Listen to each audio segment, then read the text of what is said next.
안녕하세요. 자, 오늘은 전산회계 2급 지난 회차인 105회 전산회계 2급 이론 실무 문제를 한번 풀어보도록 하겠습니다.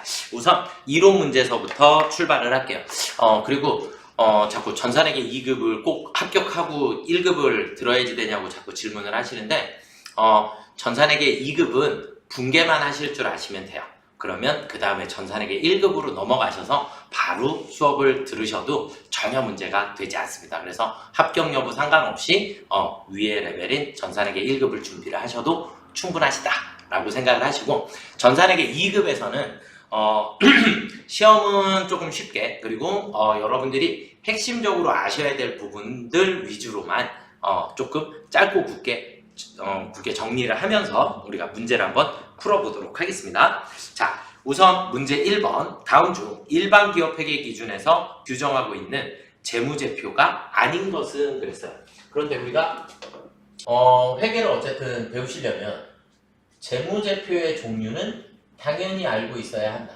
그래서 재무제표의 종류에는 5가지. 그래서 우리가 재무상태표, 그리고 손익계산서, 그리고 현금흐름표, 그리고 자본변동표, 그리고 추석.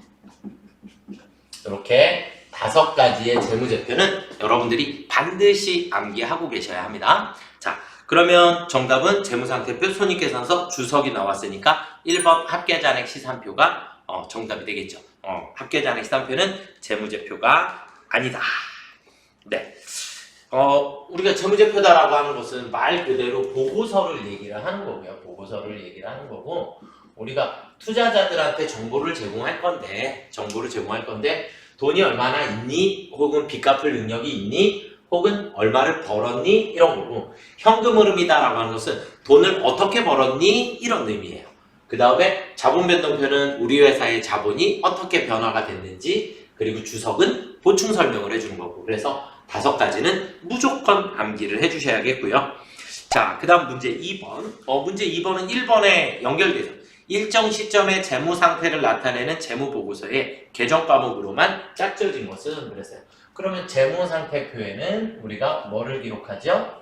자산, 부채, 자본을 기록하도록 되어 있죠?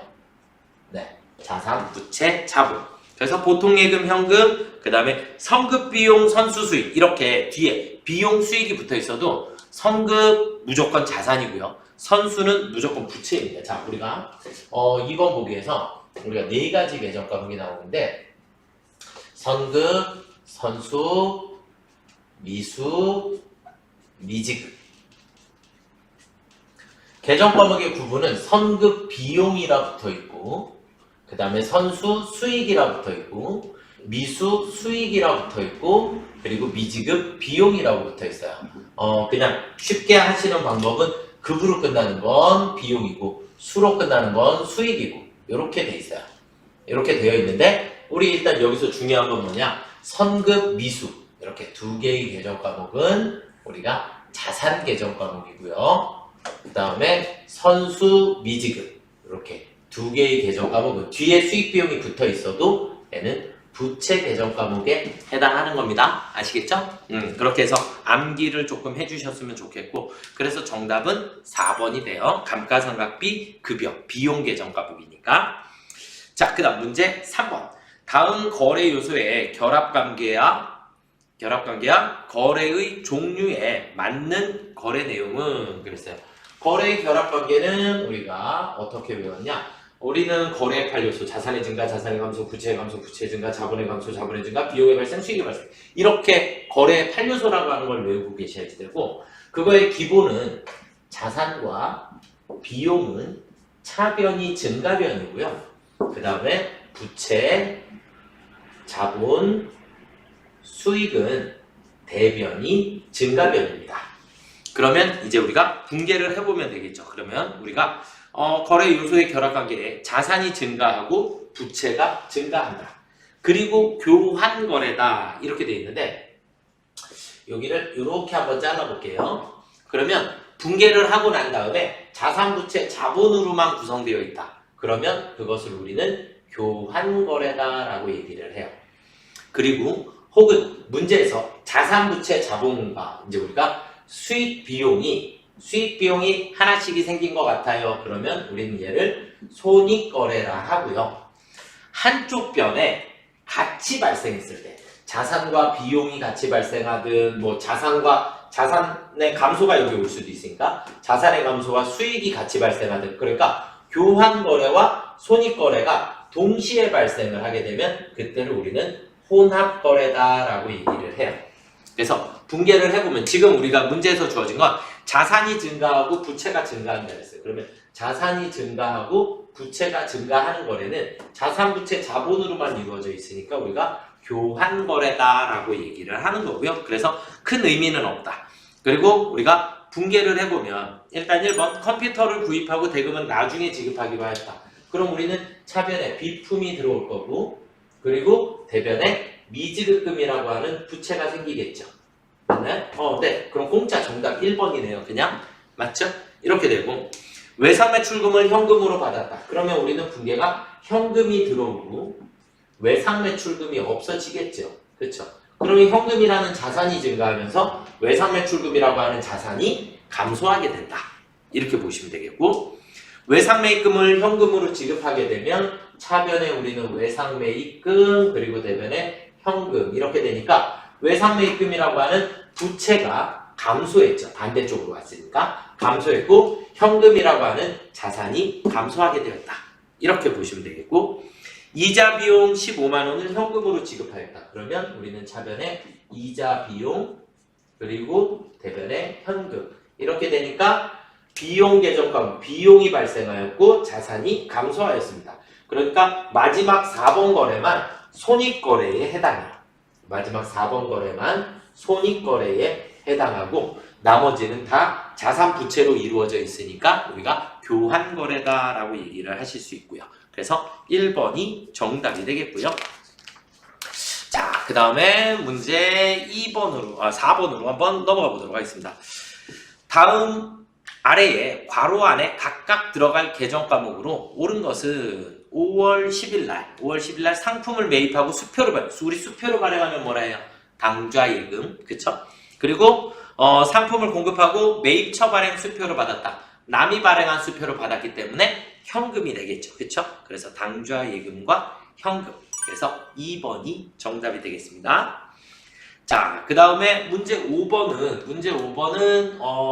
회계 2급에서 조금 중요한 부분이에요. 그리고 이건 어떻게 보면 회계 1급에서는 잘 안 나오지만 회계의 기본이 되는 거기 때문에 여러분들이 조금 알아두셨으면 좋겠다라고 생각을 하고요. 자, 5번 문제는 일단 계정 과목 이름이 단기 외상 매출액을 계산하면 얼마인가 그랬으니까 외상 매출금이라는 계정을 하나를 그려볼게요.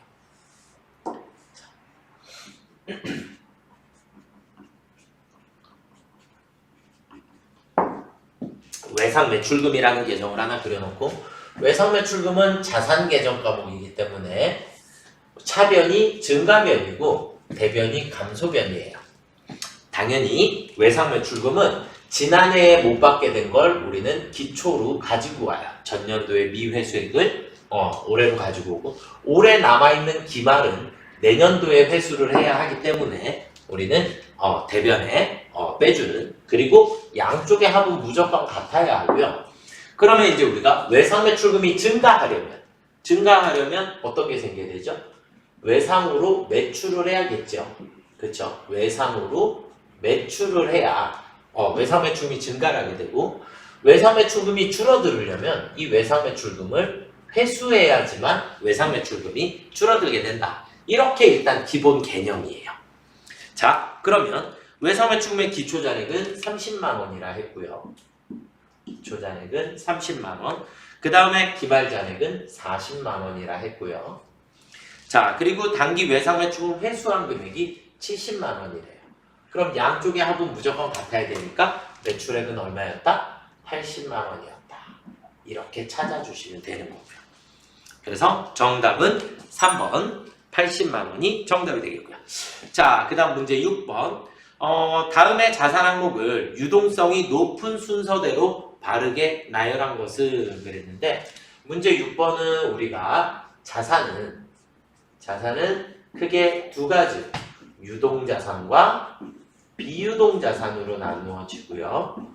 유동자산은 다시 두 가지, 당좌자산과 재고자산으로, 그리고 비유동자산은 네 가지로, 투자자산, 유형자산, 무형자산, 그리고 기타 비유동자산, 이렇게 나눠져요. 우리는 이 순서를 유동성 배열이다 라고 얘기를 해요. 이 순서를. 그래서 현금화가 빠른 것부터 기록을 했다. 그러면 그 중에 우리가 현금화가 가장 빠른 것은 뭐냐? 미수금이에요. 미수금이 당좌자산에 속해요. 상품, 토지, 개발비, 미수금 이렇게 있으니까. 그 다음에 상품이 재고자산에 속하고요. 자, 그리고 투자자산은 지금 현재는 없는 상태고, 토지가 유형자산에 속하고요. 그 다음에 개발비는 무형자산에 속하는 거예요. 그러니까 이 순서대로 된 게 정답이 되겠죠. 그래서 미수금, 상품, 토지, 개발비. 정답은 2번이 되겠네요. 그쵸? 요 정도는. 그런데 회계를 이제 어쨌든 우리가 위에 단계로 올라가시려면 개정 과목의 구분은 무조건 하셔야 돼요. 그래서 개정 과목 구분이 조금 중요하다. 그렇게 보시면 되겠고. 자, 그 다음 문제 7번. 회계 2급에서 제일 중요한 부분이죠. 회계 2급에서 제일 중요한 부분이고, 우리는 매출 총이익을 계산해라. 이거는 회계 1급에서도 계속 나오고 세무 2급에서도 계속 따라다녀요. 그래서 크게 두 가지만 여러분들이 알고 계시면 됩니다. 첫 번째 하나는 매출액에서 매출 원가를 빼주시면, 그러면 우리는 매출 총이익이다 라고 하는 걸 계산을 하게 돼요. 자, 그리고 여기에서 이 매출 원가를 계산하기 위해선 T자 계정을 하나 그려서 여기에 우리는 기초상품 재고에 당기순 매입액 마이너스 기말상품 재고액을 빼주시게 되면 여기서 우리는 매출 원가를 산출해 주실 수 있고요. 양쪽의 합은 무조건 같아야 한다. 이렇게 해서 매출 원가를 산출해서 여기다 넣으면 이렇게 매출 총액이 나오는 거예요. 이해되시죠? 자, 그래서 요만큼은 여러분들이 회계 2급에서 너무 중요한 재고자산 계산 부분이다. 그렇게 알아두시면 좋을 것 같고요. 나오는 순서대로 자기 자리를 찾아서 한번 입력을 한번 해보도록 하겠습니다. 기초상품 재고액 400만원. 자, 그 다음에 기말상품 재고액은 600만원. 그리고 단기상품 매입액은 1000만원. 그리고 매입 애누리가 10만원이 있네요. 그럼 매입 애누리는 매입액에서 10만원 빼주셔야겠죠. 그렇죠? 매입액에서 10만원을 빼줘야 우리가 순 매입액이 나오니까. 자, 그 다음에 상품 매출액은 1100만원이라고 주어져 있어요. 1100만원. 자, 그러면 600만원 빼야지 되니까 600만원 빼게 되면 790만원이 나오나요? 그쵸? 790만원만큼. 왜냐면 10만원 빼면 1390만원이니까 매출 원가가 790만원의 매출 원가를 여러분들은 산출하실 수 있게 되고, 그러면 790만원의 매출 원가를 갖다 적어주시면 얼마가 나오죠? 310만원이 나오나요? 그쵸? 매출 총이익은 310만원만큼의 매출 총이익을 계산하실 수 있다라고 보시면 될 것 같아요. 그래서 정답은 1번이 되겠습니다. 이해되시죠? 그래서 순매입액을 계산해야 하니까 얘만 마이너스 처리를 해주시면 된다라고 보시면 될 것 같습니다. 그래서 310만원 매출 총이익 계산해 주시고 반드시 암기를 조금 해주셨으면 좋겠다라고 생각이 듭니다. 자, 그 다음에 문제 8번으로 넘어가서 다음 회계자료에 의한 단기 총수익은 이렇게 되어 있는데 이 8번 문제를 풀으려면 여러분들이 T자 계정을 3개를 이해를 하고 계시면 돼요. T자 계정을 3개를 이해를 하시면 되겠고, 우리가 1월 1일 기초의 재무상태와 12월 31일 기말의 재무상태, 그리고 1월 1일서부터 12월 31일까지의 손익계산서가 필요해요. 손익계산서. 그래서 기초의 재무상태니까 뭐를 적어요? 자산, 부채, 자본을 기록해 주시면 양쪽의 합이 같아질 거고, 기말에도 자산, 부채, 자본을 기록해 주시면 양쪽의 합이 같아져야지 되고, 손익계산서에는 우리가 대변의 수익, 차변의 비용, 양쪽의 합이 같아야 되니까 우리는 차변에 비었다 그러면 단기순 이익이 생기는 거고, 대변에 비었다 그러면 단기순 손실이 생기게 돼. 둘 중에 하나만 발생을 하겠죠. 이게 일단 기본이고, 여기에는 기초자본과 기말자본과의 차이만큼이 우리는 여기에 있는 순이익이나 순손실이 되게 된다. 기말이 크면 이익이 생기는 거고, 얘가 크면 이렇게 크면 이익이 생기는 거고, 기초자본이 더 크면 손실이 생기는 거예요. 요만큼만 여러분들이 또 이건 기본이니까 또 암기를 하셔야겠죠. 자, 그러면 기초의 자산이 이제 순서대로 넣어볼게요. 기초의 자산이 80만 원이고요. 그 다음에 기초의 자본은 60만 원입니다. 60만 원. 그 다음에 단기 총 비용은 110만 원. 그리고 기말 자본은 100만 원이 돼요. 기말 자본이 100만 원. 그러면 기초 자본이 60이었는데 기말 자본이 100이 됐으니까 커졌네요. 기말이 더 크죠? 40만 원만큼. 그러면 단기순 이익이 40만 원만큼이 생긴 것이다. 이렇게 보셔야 되고, 양쪽의 합은 서로 같아야 되니까 수익은 150만 원이 되겠죠. 이해가 되시나요? 이렇게 자기 자리만 채워서 넘어가시면 쉽게 정답을 찾아주실 수 있다라고 보시면 되겠고요. 자, 문제 9번. 다음 중 유형자산이 아닌 것은 그랬는데, 유형자산이 아닌 것, 당좌예금, 당좌자산이죠. 당좌예금. 그렇죠? 자, 그리고 현금도 당좌자산이고요. 그렇죠? 그 다음에 상품은 재고자산이고, 그래서 정답은 영어권은 무형자산에 해당하니까. 이렇게 알아두시면 되겠죠. 자, 문제 10번. 다음 중 상품의 매입 원가에 가산하지 않는 것은, 가산한다는 얘기는 더해준다는 얘기니까 매입 가격에 재비용들은 다 포함한다.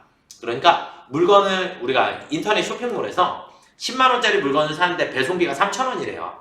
그럼 결국 우리는 10만 3천원을 주고 매입을 한 거죠. 그래서 그 배송비를 원가에 포함시켜야 한다. 이렇게 보시면 돼요.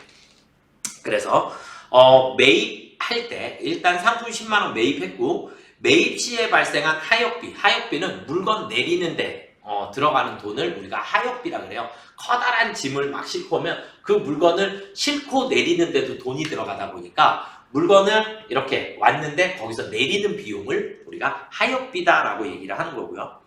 그 다음에 매입 시 발생한 운임, 당연히 원가에 포함해야 할 거고요. 그 다음에 하자가 있어서 10만 원에 해당하는 상품은 반품하다 그랬으니까 반품은 다시 내 물건이 샀던 게 나가는 거니까 매입에서 차감해야 되겠죠. 그쵸? 그래서 4번이 정답이 되겠습니다. 자, 그 다음에 11번.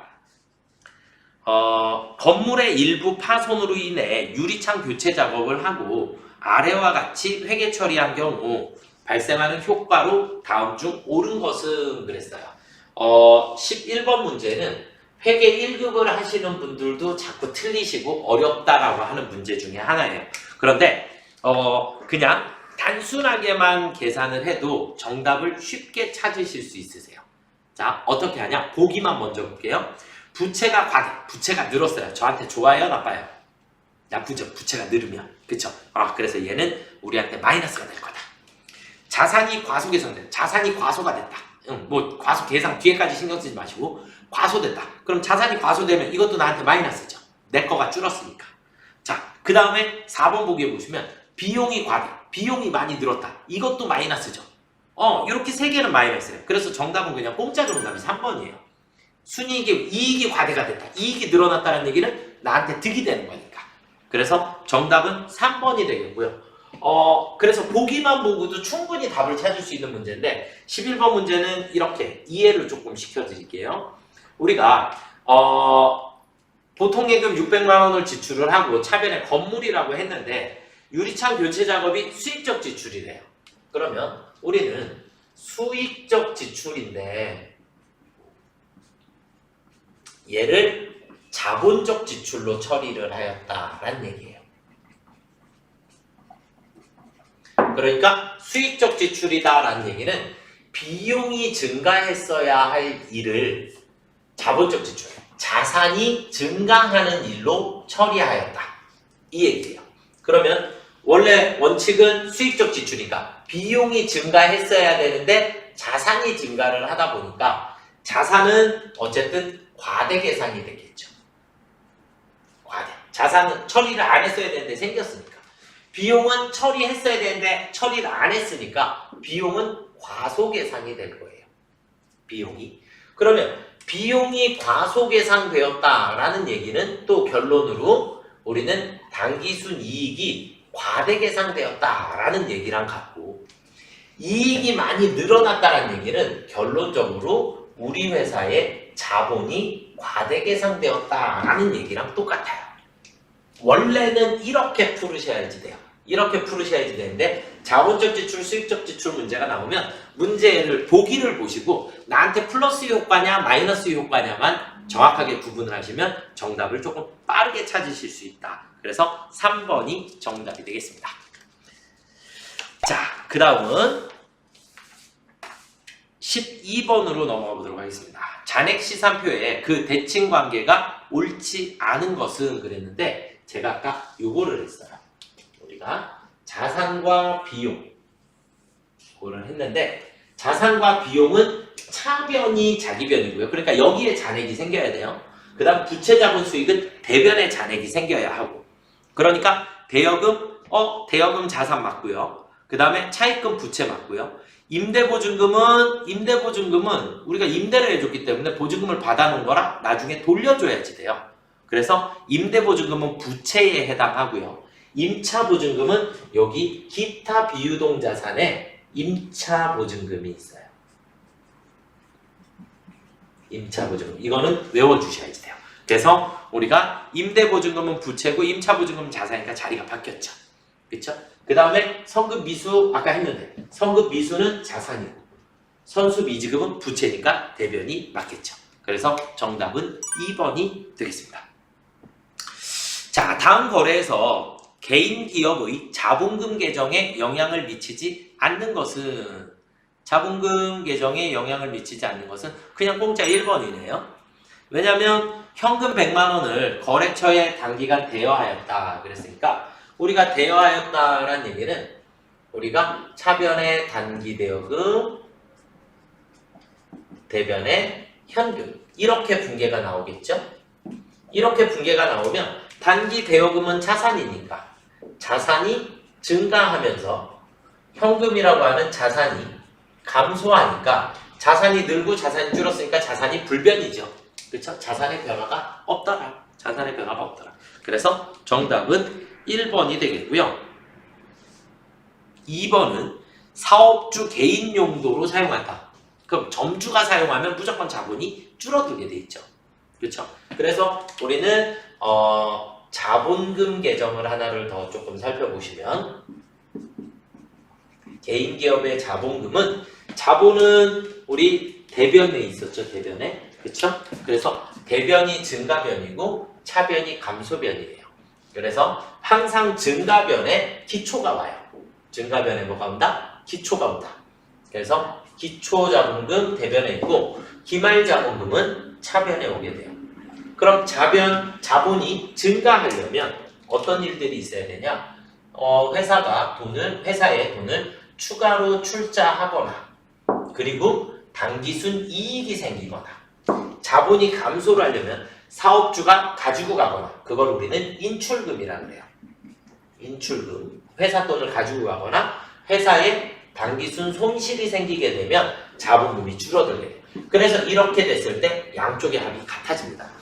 그러면 점주가 개인 용도로, 사업주가 개인 용도로 사용하였다는 인출금에 해당하니까 자본금이 감소하게 되고요. 그 다음에 결산 시 인출금 계정 차변 잔액을 정리하였다. 그럼 인출금 마찬가지 정리하는 거니까 인출금이 사라지게 된다. 인출금이 사라지고 자본금이 인출금은 채워줘야지 되고 자본금은 사라지게 되고 이렇게 되거든요. 근데 그래서 어쨌든 자본금에는 영향이 있다 라고 보시면 되겠고, 사업주의 자택에서 다 인출금 거래예요. 그래서 이 모두는 인출금으로 발생을 한 거래이기 때문에 자본의 증감을 가지고 오게 된다. 그래서 정답은 1번이 되겠습니다. 문제 14번. 판매비와 관리비에 속하지 않는 것은 14번 문제는 우리가 이것도 뭐 너무 자주 나오는 문제고 14번 문제는 영업외 비용을 외우셔야지 돼요. 영업외 비용. 그러니까 우리가 판매비와 관리비라는 비용이 있고 영업외 비용이라는 비용이 있는데 영업외 비용 안에는 이자 비용,